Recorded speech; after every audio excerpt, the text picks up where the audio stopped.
നമ്മുടെ പലരുടെയും വ്യാജ ഫേസ്ബുക്ക് അക്കൗണ്ടുകൾ ഇടയ്ക്ക് പ്രത്യക്ഷപ്പെടാറുണ്ടല്ലേ. പിന്നാലെ FB ഫ്രണ്ട്സിൻ്റെ മെസ്സഞ്ചറുകളിലേക്ക് പണം ചോദിച്ച് സന്ദേശമെത്തും.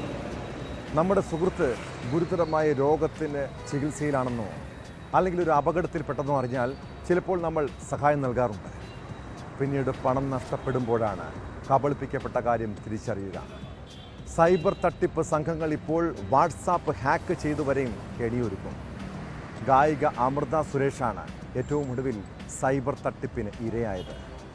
ബന്ധുവിൻ്റെ വാട്സാപ്പിൽ നിന്ന് പണം ആവശ്യപ്പെട്ട് അമൃതയ്ക്ക് സന്ദേശമെത്തി. 45,000 രൂപ നൽകിയതിന് പിന്നാലെ 30,000 രൂപ കൂടി ആവശ്യപ്പെട്ടപ്പോഴാണ് സംശയം തോന്നിയത്. ബന്ധുവിനെ വിളിച്ച് അന്വേഷിച്ചപ്പോഴാണ് തട്ടിപ്പിന് ഇരയായ വിവരം അറിഞ്ഞതെന്ന് അമൃത ന്യൂസ് 18 പറഞ്ഞു.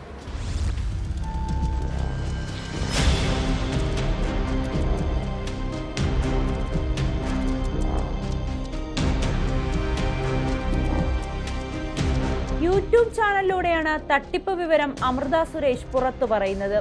റെക്കോർഡിംഗ് സ്റ്റുഡിയോയിൽ ഇരിക്കുന്ന സമയത്താണ് ബന്ധുവിന്റെ വാട്സപ്പ് നമ്പറിൽ നിന്നും പണം ആവശ്യപ്പെട്ട് സന്ദേശമെത്തിയത്. 45,000 രൂപ അത്യാവശ്യമായി വേണമെന്നും തന്റെ UPIക്ക് എന്തോ പ്രശ്നമുള്ളതിനാൽ മറ്റൊരാളുടെ അക്കൗണ്ടിലേക്ക് അയക്കണമെന്നും ആവശ്യപ്പെട്ടു. ഉടൻ പണം നൽകി. വീണ്ടും 30,000 രൂപ ചോദിച്ചപ്പോഴാണ് സംശയം തോന്നിയത്. നമ്മളുടെ സ്വന്തം എന്ന് പറയുന്ന ബന്ധങ്ങളിലുള്ള ആളുകൾ, അതും ഞങ്ങൾ തമ്മിൽ അങ്ങനത്തെ ഒരു ബന്ധമാണുള്ളത്. അപ്പം എന്തെങ്കിലും എമർജൻസി വരും, ഞാൻ ചിലപ്പോൾ ചേച്ചിയുടെ അടുത്ത് ചേച്ചി എന്തെങ്കിലും പൈസ ഉണ്ടെങ്കിൽ ഇടുമെന്ന് പറയും, അപ്പൊ തന്നെ തിരിച്ചു കൊടുക്കും. അങ്ങനെയൊക്കെ ഉള്ള റിലേഷൻഷിപ്പ് ഉള്ള ഒരാളാണ്. അപ്പൊ നമ്മൾ അധികം വിളിച്ച് ക്ലാരിഫൈ ചെയ്യാൻ ഇല്ലല്ലോ. അപ്പൊ മാത്രമല്ല രാവിലെയും കൂടെ സംസാരിക്കുകയൊക്കെ ചെയ്താണ് ആ വാട്സപ്പില്. അപ്പോൾ എക്സ്പെക്ട് ചെയ്തില്ല. മാത്രമല്ല ഞാൻ സ്റ്റുഡിയോയിൽ ഇരിക്കുകയായിരുന്നു.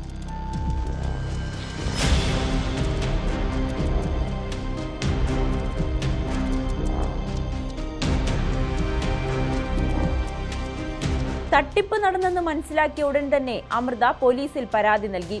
ബീഹാറിൽ നിന്നുള്ള ദീപക് എന്ന വ്യക്തിയുടേതാണ് അക്കൗണ്ട് നമ്പർ എന്ന് കണ്ടെത്തി. എന്നാൽ ഇത് വ്യാജമാണെന്നും പോലീസ് പറഞ്ഞു. ഇനിയും ആ അക്കൗണ്ടിലേക്ക് പണം വന്നാൽ മാത്രമേ നഷ്ടപ്പെട്ട അമൃതയുടെ പണം തിരികെ ലഭിക്കുകയുള്ളൂ. ഇനിയും പണം നഷ്ടമാകാതിരിക്കാൻ അമൃതയുടെ അക്കൗണ്ടും മരവിപ്പിച്ചു. സംഭവത്തിൽ പോലീസ് അന്വേഷണം ഊർജിതമാക്കിയിട്ടുണ്ട്.